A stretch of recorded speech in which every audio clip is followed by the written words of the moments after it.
So this is one of the patients that we're trying to help. The name is Pear Lemon, not the Pear Orange or Pear Apple. How did you assemble your team? What were you looking for when you made this company? How did you, I want this person? What was the criteria? Oh, it depends on the context. Like many people want to work for us because of they like us, because of sometimes some others are work for us because they like the visions, they like of the companies that we're doing. And some of them are still just look for the money, something like that. And that's fine. I mean, like, we want the people that works for helping us to achieve this particular vision, something like that. We want them to work for themselves. Like they do this because they feel this important, something like that. They feel the Indonesian word is terpanggil. Yeah, more like they're calling. If they're not called enough, then that basically it's okay. You can find other companies that probably called you better. How did you get the first injection for you to actually, when I say injection, I mean the financial injection. How did you actually, get seed funding for this for the first time? we a lot of running, a lot of sweating, I think. We kind of bootstrap along the way, actually.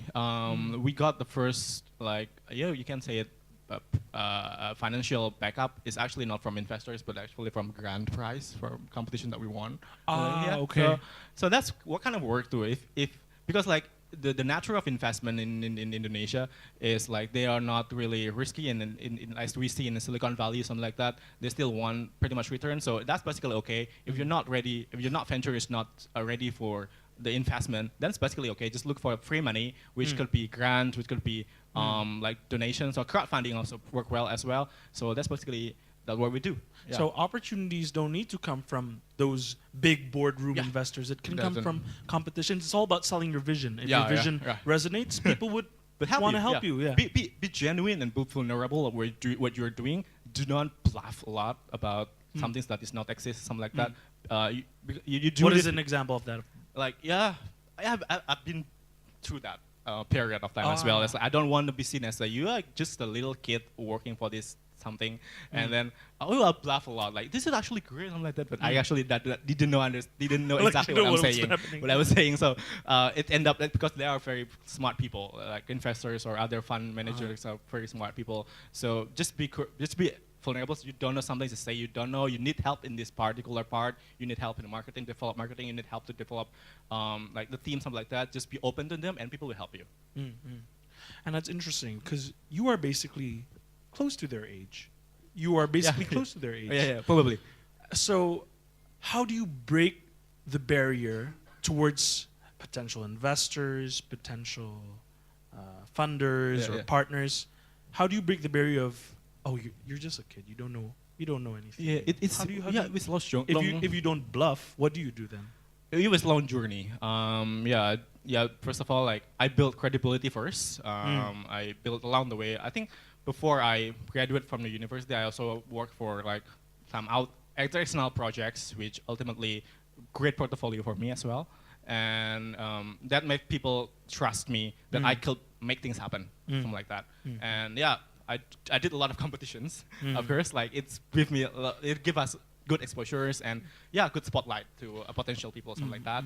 And people will kind of consider us because like, we are the winner of something like that, and people will talk to us, and then from that we just go along the way. So you didn't dive in, but you tested the waters first. You went in slowly. You established a presence and then built on from that. I think that's a very important message. 3 years of work, 3 or 4 years of work. Do you have a role model that you grew up not with? Of course, a family is always a role model, but did you have someone, might it be Indonesian or non-Indonesian, that I think the darling of entrepreneurs right now is, probably heard a lot about his name is Elon Musk.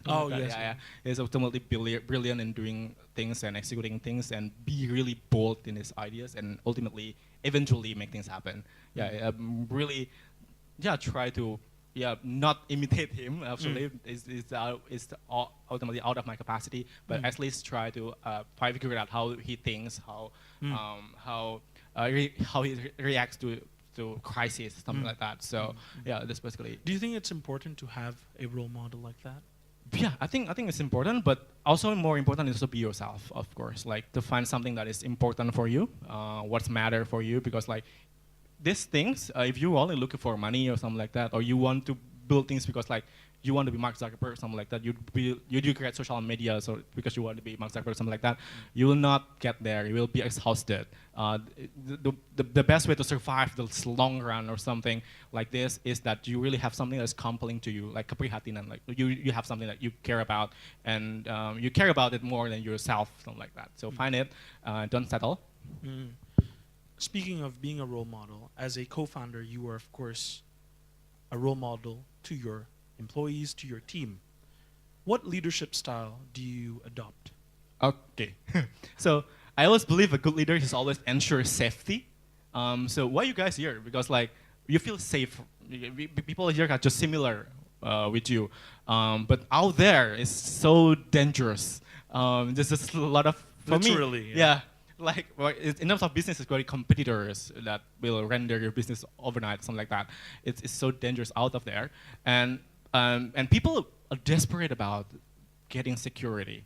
So making sure that your company is safe and people comfortable to work with you, and then like ensuring that it's a good place to work on, and if things happen and if the dangers happen, you have to be the first that head first in the dangers and protect your teams, not sacrificing at all with your team, something like that. That's what I believe that what leaders should do. And then the second one is I think the leader is the guardian of the vision.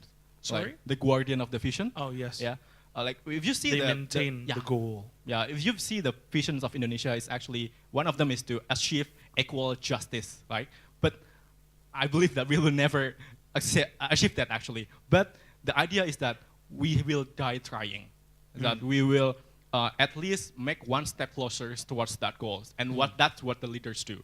Like, this probably happened, this probably not. But we are getting there. We're trying to get closer to that dreams. And who is maintaining that is not, it will not done by anywhere, anywho, but you. You need to maintain that in the long run, in the long journey, something like that. You might not break the glass ceiling, but you can leave some cracks on it. Probably, yeah. A final question, because we're running out of time. Yeah, I know I'm wise. So. Maybe a final question. Do you have a philosophy that you live for in your life? What is your personal philosophy? I think build something useful. Be something useful is important, but build something useful is the way you can scale up your usefulness in a way that is more scalable and more sustainable and larger, probably. So one of the best way to build something useful is, I believe, in the usefulness delta. Okay. It's actually in terms. You guys in the pharmacology? Did you familiar with the area under the curve? Yeah.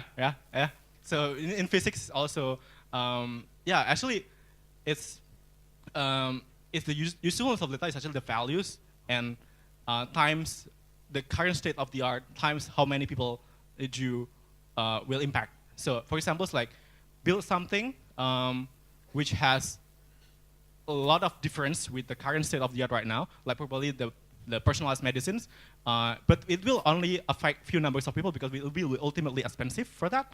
It's as good as you build something like this.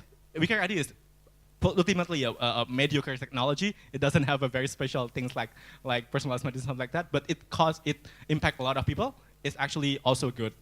So you kind of try to navigate yourself which type of pursuits that you want to work on. You will default yourself. Will you default yourself for the type of the pursuits that will create a huge amount of differences, like advance the technology or advance the approach or something, and it will only affect small number of people, but that's fine. Probably it will take some time to impact a larger number of people. Or you want to create what you improve some things that is already exists right now, and it's easier for you to impact larger users or larger beneficiaries, something like that. So that's the type of philosophy that I try to tell yourself. Yeah. So thank you very much for taking the time. A round of applause. Thank you. It's been nice to be here. Yeah. Thank you so much.